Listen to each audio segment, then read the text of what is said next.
developed for COVID-19 so far. So I want to start there just to address some of these issues that are in the news. And then after that, I want to switch to this timeline for a potential vaccine being developed. Obviously, this is a critical development in terms of how we can project the course of the disease and the pandemic as we move forward. And there have been a lot of questions on how we determine when the vaccine is safe and effective, and the statistics that we use to make those determinations. Now that's at the intersection of biology and math, where I really like to geek out. We won't get too technical, but hopefully after our conversation today, you'll have a better sense of how scientists are looking at the data that are coming out of the vaccine trials, what to expect, and what the benchmarks are that are set in advance, so we know when those results come out, what we'll be looking for. Okay, so let's start out talking about some of the drugs that have been in the news because they're involved in President Trump's treatment. The big three are remdesivir, remdesivir, a new cocktail of monoclonal antibodies produced by a company called Regeneron. And I want to make it clear that Regeneron is the name of the company, not the name of the drug. And dexamethasone. So let's talk about what these three drugs do, first of all. So remdesivir has been recognized by the FDA as being an appropriate antiviral treatment for COVID-19. Now, how this drug works is that it actually mimics one of the building blocks of the RNA that makes up the vaccine. So you administer the drug, it kind of interferes with the vaccine being able to make more copies of itself, and that shuts down the reproduction of the virus. I think I said vaccine before, I meant virus. So essentially remdesivir is a good drug to administer early on in the course of COVID-19 because it prevents the body from making more copies of the virus as the infection develops.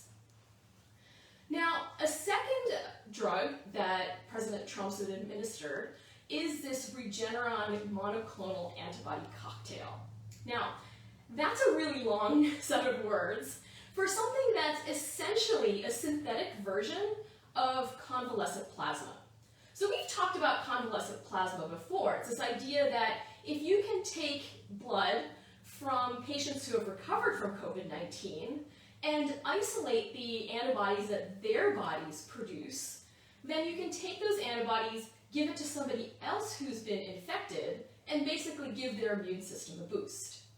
Now, that's shown some promising results. It's in clinical trials right now. And the idea of creating this cocktail of monoclonal antibodies, monoclonal just means it's an antibody that recognizes a single target. So is that you can take the best antibodies produced either by the human body or in mice that have been injected with the COVID-19 virus. So you take the best antibodies and you isolate them, you put them in this specific cocktail, and you can administer them directly. So it's essentially a synthetic way of taking the best and most effective antibodies that are naturally produced and using that to, again, give the patient's immune system a boost. Now, this is very much experimental. There haven't been any peer-reviewed clinical trials on this to date. So far, there's been promising results that have been published in a press release that seem really exciting. But, as I've said, it is very experimental. So, we won't really be able to tell from, its use to treat the president in terms of, what it might mean on larger populations. So that's still an open question. And then the third drug that's kind of in the big three that President Trump's gotten is dexamethasone. Now, this is more of a generic steroid drug that brings down inflammation in the body. So this drug is generally used at a different stage of infection than the other two. So the other two, whether you're trying to decrease the viral replication with remdesivir, or you're trying to boost the immune response with the antibodies, those are both to help the body fight off the infection at an early stage. What dexamethasone does is that it prevents inflammation when the body has progressed to a later stage of disease, where you're starting to see more infection in the lungs. So there's some questions here about exactly, what stage of infection President Trump is at, and I'm not a doctor, so I'm not going to comment on his particular case here. But that's also been shown to be effective in reducing that level of inflammation. So these three are kind of the most targeted drugs to help both fight the infection and to reduce the probability of the body overreacting with its immune system. Now, I wanted to mention the hydroxychloroquine because that's a drug that's been proposed as a possible treatment and is still coming up in the news. But there have been continued studies that show that hydroxychloroquine just doesn't have much of an effect on COVID-19, and so it's not considered to be part of the standard of care. Now, in the press releases issued by the President's doctor, there were a couple of other medicines as well, and vitamin supplements that were mentioned, and I just want to touch base on them because people may have questions about them. So, one is vitamin D. This is a kind of an interesting one because there have been observations that people who have lower levels of vitamin D seem to have a higher risk of contracting COVID-19. Now, right now, all we know about this association is that it's just that. It seems to be correlated. And we don't know whether it's, whether having low levels of vitamin D causes that higher risk or whether there's some other factor involved. And so vitamin D right now is, again, in clinical trials to try and study whether there's a direct effect or whether whether it's just this correlation. So we don't know for sure how vitamin D might help right now. Similarly, zinc is another mineral. It's used in chemical reactions throughout the body. So we don't, it's not a specific target that might be, related to the disease. Again, what we know is that in infectious diseases more broadly, not just COVID-19, that having low levels of zinc can put you at higher risk.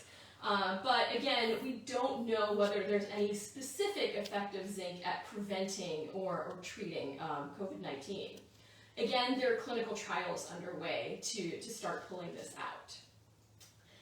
Then there are two other supplements that one was called famotidine. It's a generic name for what we might be more familiar with as over-the-counter Pepcid AC. You might be taking it for heartburn. Again, there are some very early observational data that suggests that maybe Pepcid has some anti-inflammatory effects that could help, but again, we don't really have solid evidence for a therapeutic effect yet.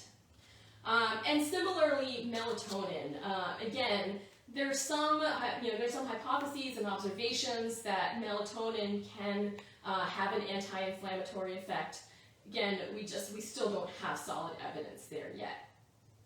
So all of those together, I think, help paint a good picture of where these different treatments are. We have some that are that seem to be part of the standard of care based on the evidence that we have now. There are some, like this Regeneron antibody cocktail, that is promising, but we just don't have the evidence yet.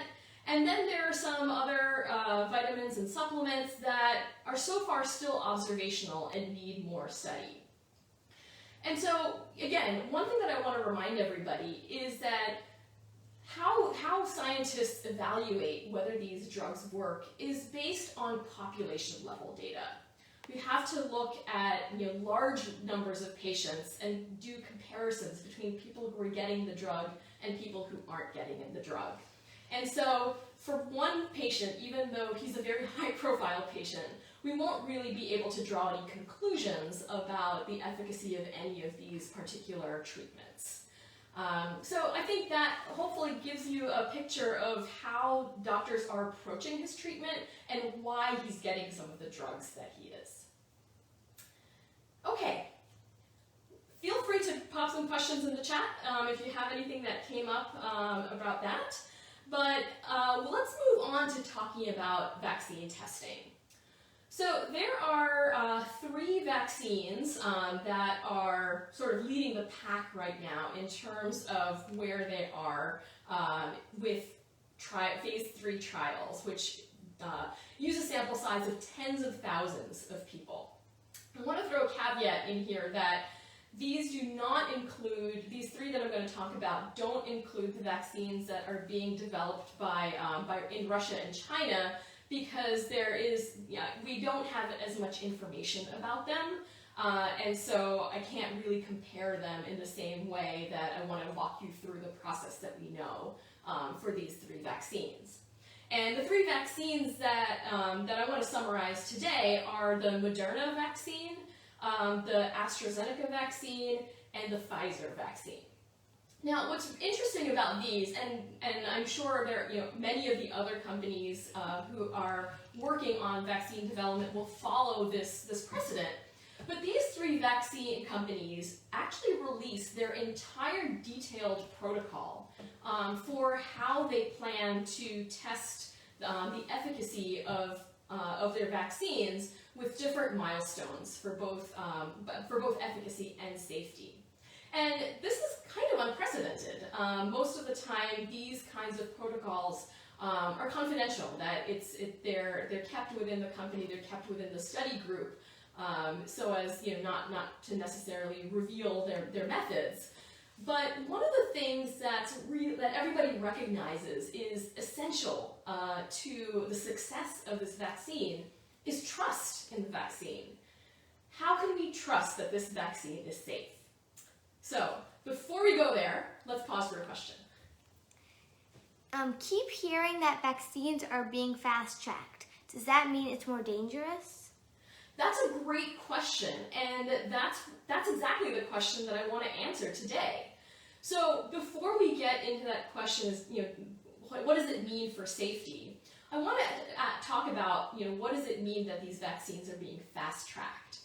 So, I think the most relevant point to think about, how we've gotten from the sequence of the virus in January to, vaccine candidates being tested in tens of thousands of people in October, is that we've learned a lot about vaccines over the last few decades. That, I don't follow a lot of football, but I was talking to a friend who does. Being here in Philly and not being an Eagles fan, I feel a little bit of shame about not having a great football analogy at my fingertips.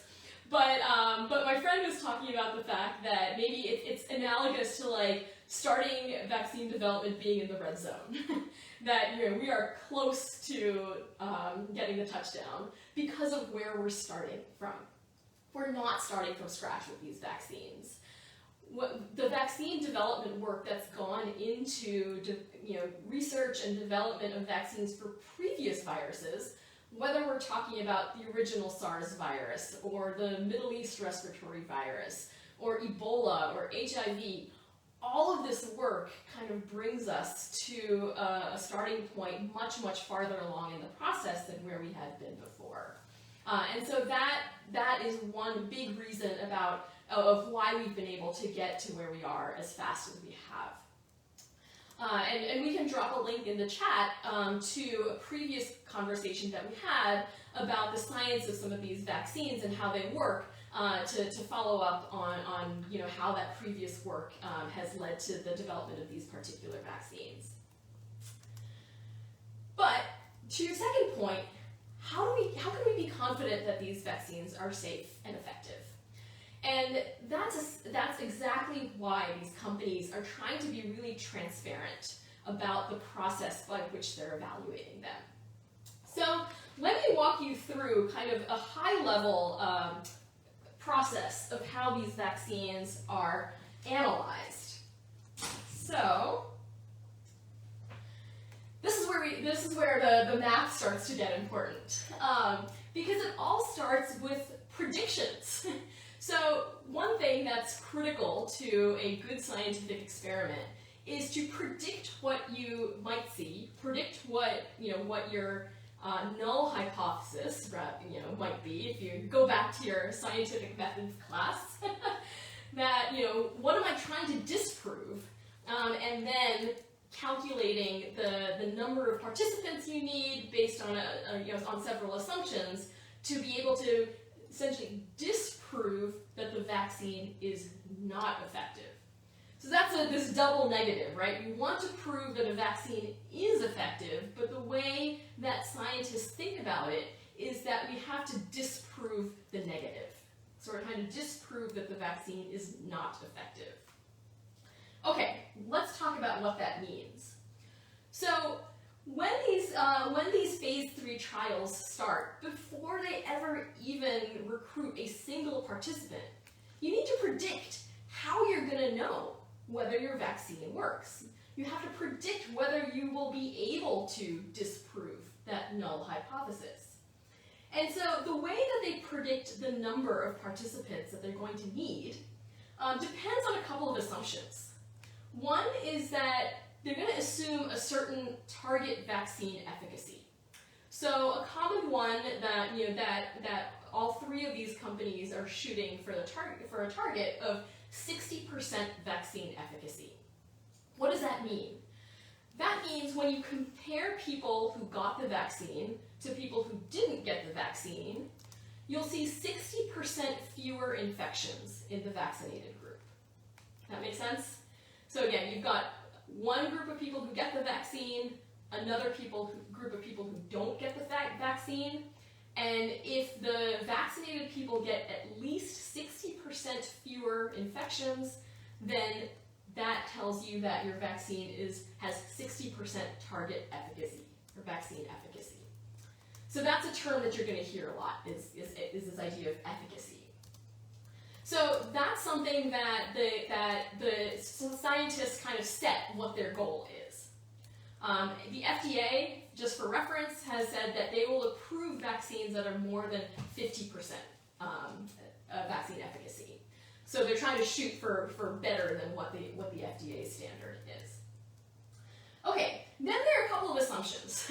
And one important assumption is what the infection rate is in the community, where the participants in the trial are, live and work and play. So this is something that depends on where the vaccine trials are being conducted. So obviously, if you live in an area of the country where there's a high frequency of COVID-19 right now, you're more likely to get infected. And the vaccine companies are trying to do their trials in those parts of the country to try and increase the likelihood of seeing the effect of the vaccine sooner. If you live in a part of the country where there aren't many infections, then you're just not going to get your results as fast. So that's a pretty simple rationale there. And most of these companies are kind of estimating an infection rate of between 0.65 to 0.8% infection rate. So that's another calculation that affects what that prediction is going to be. And there are other assumptions there too. I'm simplifying down to the main ones right here.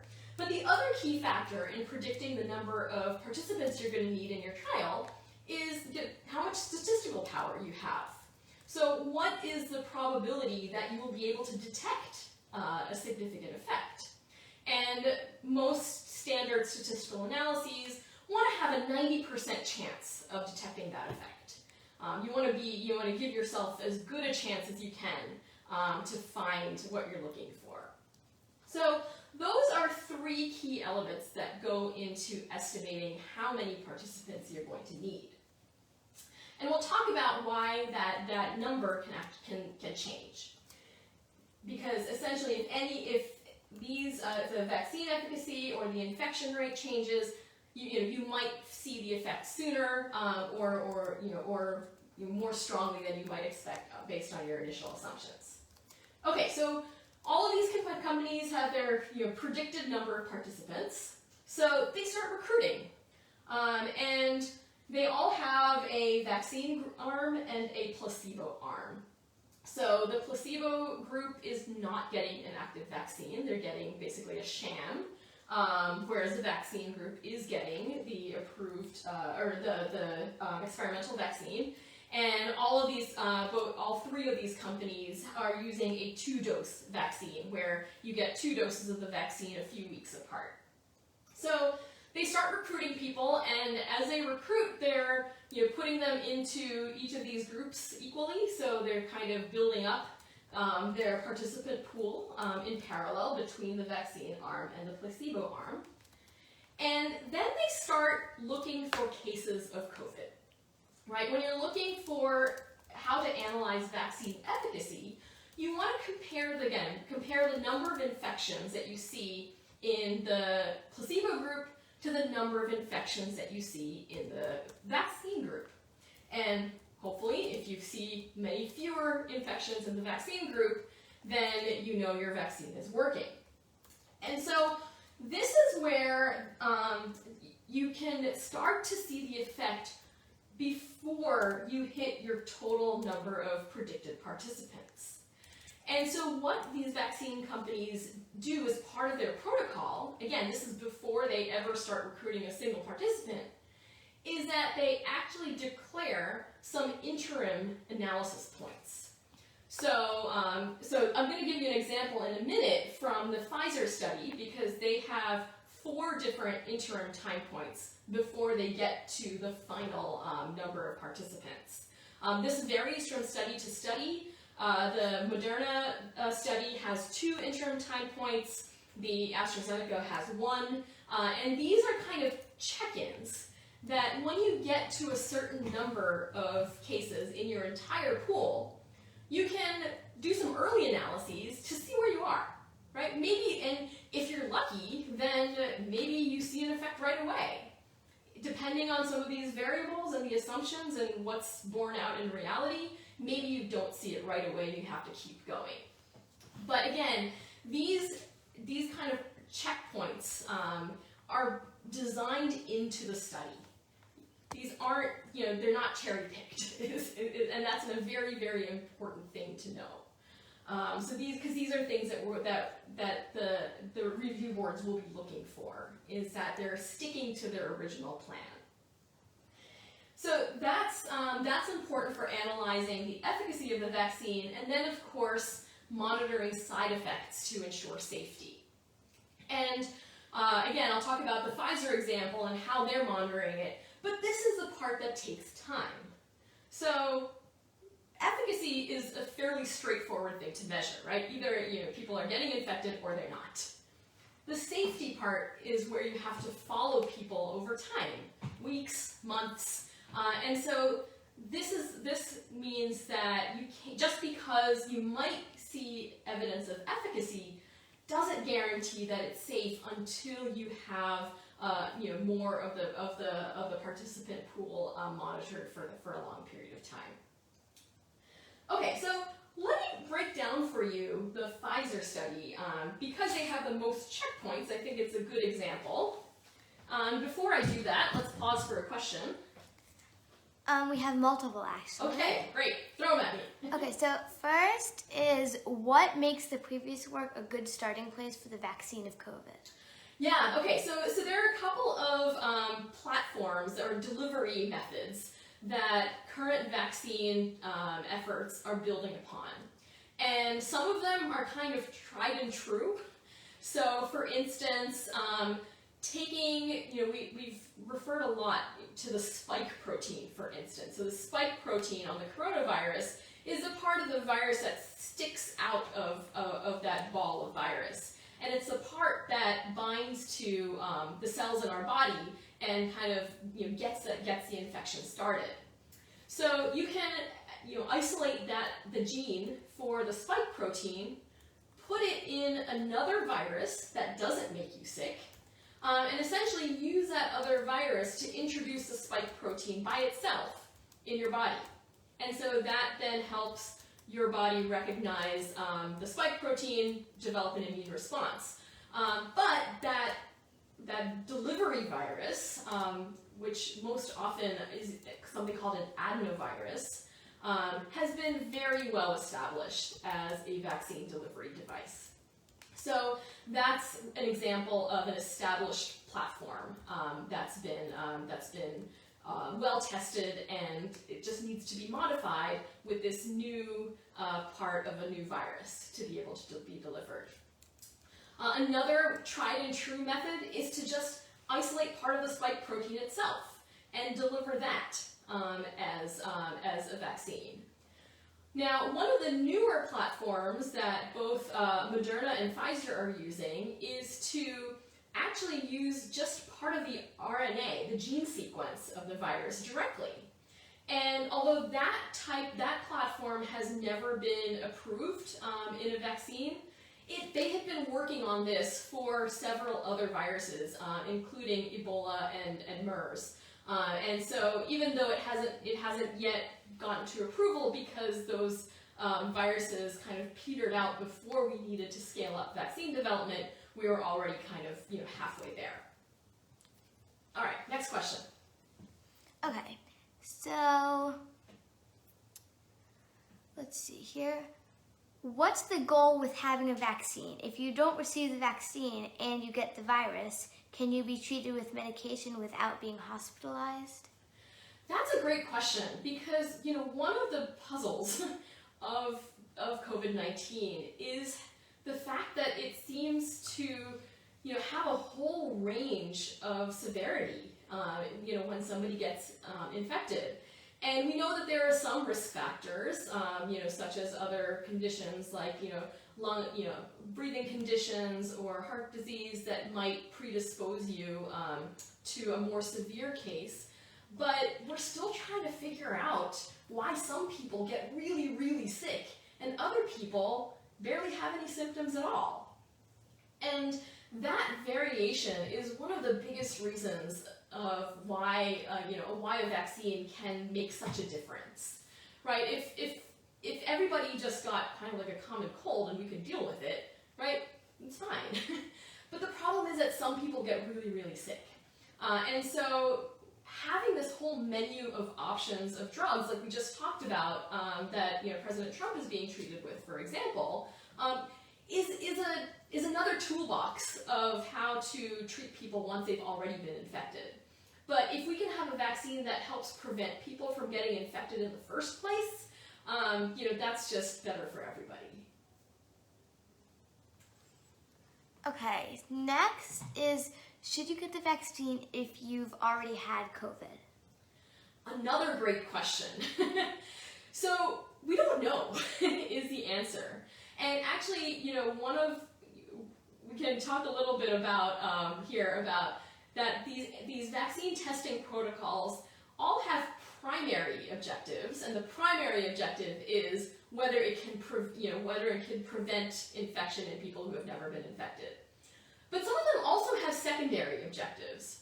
And I can't remember which trial it is, but one of them, the secondary objective is what happens in people who have already been infected.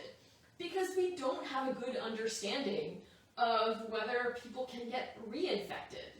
There are some individual cases that I've heard of where somebody has gotten COVID and then recovered and then gotten it again, and by sequencing the genome of the virus, scientists have been able to tell that they do seem to have multiple infections. But those cases seem to be kind of few and far between right now. So that's not the priority for the vaccine testing right now, but it's certainly a question that we still need to answer. Okay, and then finally, heard that a trial was shut down because someone got really sick. Does that happen often in these kind of trials? Yeah, that's a great question. And so that's referring to the AstraZeneca trial, which was shut down for a week or so because there was a participant who had a severe side effect to it. And that is not uncommon. And the fact that the trial was shut down is actually part of exactly how these trials work. So one thing we haven't talked about yet is that there are external review boards that monitor the data and the results coming out of these trials, so that they're being reviewed by an independent group of scientists who are not part of the company, so they don't have any stake in its success from a financial point of view. And so when a company finds an adverse side effect in its trial, it has to stop and then share the data with these independent review boards. And that gives them time to analyze the data and study that particular patient to see whether this side effect was likely to be due to the vaccine, or whether they might have had some other condition that resulted in this, or whether there's some interaction between the two. And just because there's one side effect in one person doesn't mean that the trial gets stopped unless something very obviously dangerous comes out. But it's just a pause to kind of wait, look into the data, think about why it happened, and assess what the risk might be to the other participants in the trial. So that trial has restarted again. And again, this is a fairly common thing that happens in these trials and is part of the process. That's a good opportunity to think about the fact that there are independent scientists who are reviewing all of the procedures and the data that are coming out of these trials. Okay, any other questions? Nope. Okay, let's dig into the Pfizer trial, and I give this as an example because they have this lovely table in their protocol that I think helps us understand what these interim milestones that they're looking at are. So again, based on those assumptions that we talked about when they're predicting the initial number of participants, things like what do they expect the vaccine efficacy to be, what the local infection rate is, and what their statistical power is. All of these trials are looking at roughly 150 to 160 cases of vaccines, or cases of COVID, among the entire study group of tens of thousands of people, to be able to have, again, that statistical power to detect a difference. So what does that really mean in terms of actual numbers? And so this is, I think, a useful explanation to help understand this. And so for the Pfizer study, their final goal is to look at the data when they have 164 cases of COVID. Now that's 164 across both the vaccine group and the placebo group. And what they're going to be looking at is how the COVID cases are divided up between the vaccine group and the placebo group. But they have these earlier checkpoints that they're not going to wait until they see 164. They have 4 different interim checkpoints. The first one is when they see 32 cases, 62 cases, 92 cases, and 120 cases. So let's look at what they predict to see in, oops, I'm getting some direction that my board is not well positioned. Is that better? No, I mean, like, move yourself over. Oh, okay. You're like, how's that? that's better. All right. Thanks, my director here. Okay, so let's look at what they're looking at these different early time points. So when they hit 32 participants who have contracted COVID, no matter how many people they've enrolled in the study so far, they're looking at 32 cases of COVID, they're going to stop and look at the data. And if you were to see a successful outcome of the vaccine, you would expect to see 6 or fewer in the vaccine group and 26 or more in the placebo group. And again, based on their calculations and their assumptions, this distribution at just 32 cases is such an overwhelming difference that you can say with confidence that this vaccine is effective. On the flip side, if see numbers like 15 COVID cases in the vaccine group and 17 COVID cases in the placebo group, then you kind of know that your vaccine isn't very effective, and at least so far. And they're going to keep going at this point, but it's not looking great. Okay, so they keep going with the trial, and the next milestone is when they hit 62 cases of COVID. Again, they're going to look at how that 62 breaks down between the two groups. If they see, 15 in the vaccine group and 47 in the placebo group, again, that's numbers that are successful. If you see 26 in the vaccine group and 36 in the placebo group, not so good. Again, next checkpoint is at 92 cases. If we've got 25 in the vaccine versus 67 in the placebo, that's great. If you see 35 in the vaccine versus 57 in the placebo group, that's not great. And if you see this trend over 3 different checkpoints, at that point they decide that it's just not worth going on. And so that's their milestone for saying, stop the study. Likewise, if you keep going at 120, you see 35 versus 85 cases in vaccine versus placebo, or in the final 164, if you see 53 versus 111, those are signs that the vaccine is having a good enough effect that, this is worth pushing on. Okay? So when you hear things like, we could know as early as October as to, whether the vaccine is effective, that is a best case scenario. So that is looking at, this first interim milestone and seeing this kind of result. However, that has a lot of assumptions. That's assuming that the vaccine is really effective. That you're looking at, not just 60% effective, but maybe 80% effective.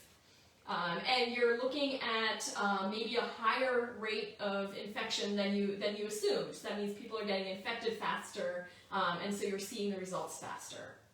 So if you see when you see people talking about early results, they're not making that up, but it is a best case scenario that is unlikely. Okay, so I hope that, just to kind of temper the expectations around that, that these are predictions based on statistical calculations, but the assumptions that would result in these numbers are unlikely to be met. So hopefully that gives you a sense of how these trials are conducted, so that you do have these different, preliminary checkpoints before you get to the final that give you some indication of how your study is going. But again, I can't emphasize enough that the reason that that these checkpoints are valid are because they're calculated in advance. That they've already declared when those checkpoints will happen and what is predicted, so that you can't just make them up as you go along. So hopefully that makes sense. Now, of course, the efficacy is just one part of the vaccine trial. The other part is the safety. As I said before, that's something that takes time. Just to give you an understanding of how a vaccine company might monitor that, they actually track side effects, for every patient. And Pfizer, for instance, classifies those side effects into what they call tier 1 side effects. So these are the side effects that they saw in the early phase 1 trials that they kind of expect. Things like soreness in the arm, or maybe a low-grade fever, kind of minor things that they expect. A second category is what they call tier 2 side effects that aren't already predicted, as you'd find in the tier 1, but they're seeing at least 1% of patients in a certain group of participants being affected, so that they're more common, and that's worth studying. And then there are, of course, the tier 3 effects that don't fall into either of those categories. They're not the minor ones that are expected. They're not ones that are common among others, but they are seeing them in patients and could potentially be severe. And again, all of those definitions are laid out in these protocols. So again, that's really important because everybody's on the same page about what counts as a side effect and what happens when a side effect or or potential adverse event happens. There's a plan for that. So these protocols are, like 100 pages long, and they've gone through numerous rounds of review. There are ethical boards that review these protocols to make sure that patients who enroll the participants are getting the information they need about the risks and the benefits. There are external data monitoring boards who are looking at both the safety and efficacy numbers. Obviously, all of these are done in what we call a double-blind fashion, so that neither the patients nor the scientists who are working with them know whether any given patient is getting the vaccine or the placebo. And then, of course, the FDA has a separate review board as well, called the Center for Biologics Evaluation and Research. That is another layer of external review. So all of these different review processes are in place to make sure that the data are being analyzed correctly, that the appropriate safeguards are in place to protect the participants, and to make sure that the data that are being published are transparent and complete. And it's really important to know about the process, not just of how the trial is conducted, but also that there are these checks and balances to ensure the integrity of that process. So I hope that gives you a good understanding, at a high level, as to how this process works and how to interpret the news that comes out, and where you can take things with a grain of salt, and how to dig a little bit deeper when you hear you hear some of the preliminary results start coming out. You'll be able to know that, oh, okay, that's their interim analysis number 1 when they've got 32 cases. I know what that means. Let's pause for a question. What type of timeline is this vaccine being treated without hospitalization, schools reopening, masks, and strict protocols in the community being lifted? That's a great question. So when this vaccine, multiple vaccines, are approved, what does it mean for a timeline of when life can get back to normal? And the answer is that we don't know. There are certainly efforts to scale up and manufacture enormous numbers of doses of vaccines, again, faster than we've ever done before, both through government efforts as well as private efforts. And so, again, that gives us a leg up. But ultimately, the effectiveness of the vaccine is going to depend on how quickly we can distribute them, who gets it first, if we can get the vaccine to the people who are at the highest risk, and ultimately how many people choose to get it. What we know from infectious disease epidemiology is that the more people that get it, the more we protect each other. And that's why it's really important for scientists to explain the process so that people have that trust in vaccines. And the more people that get it, the faster we'll get to a point where we're protected from the disease and we can start to get back to normal. Any other questions? Nope. All right. Well, thank you so much for joining me today. Like I said, we'll drop a comment in the chat about some of the other conversations that we've done about vaccines if you want to go back and get some more details on those. But thanks a lot for checking in. We'll be back as the news develops. Thanks a lot and stay safe.